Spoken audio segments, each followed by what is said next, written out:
I was commissioned to build a giant interactive inflatable in the foyer of Fact Liverpool for the Follow exhibition. Now, this inflatable, it only inflates if it's popular on the internet. So if it's tweeted about, if it's liked on Facebook, or it's got its own website as well, so if you can interact with it through that as well. So it's all about popularity and how we use these.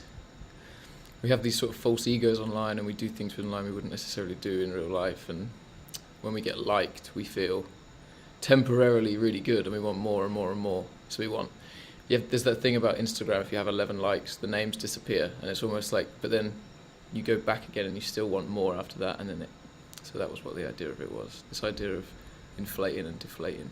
We wrote this software that sends hooks into social media.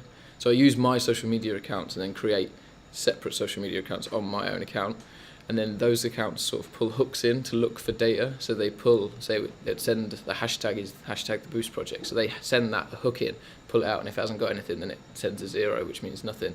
But if they find a hashtag, it sends a 1, which then sends a current, which then starts the.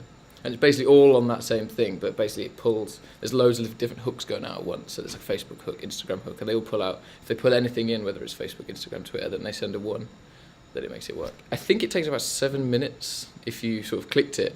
It puts 75 seconds of air in at the moment, but I can change that depending on how instant I want it to sort of inflate. So I think it's about 7 minutes if you sort of pressed it, waited, pressed it. But you can keep doing it, but it won't add any more air. It'll just shoot the lights. So it's almost like still give somebody a realization, because I didn't want to sort of counter out the motor if it kept going like. So that's pretty much how it works.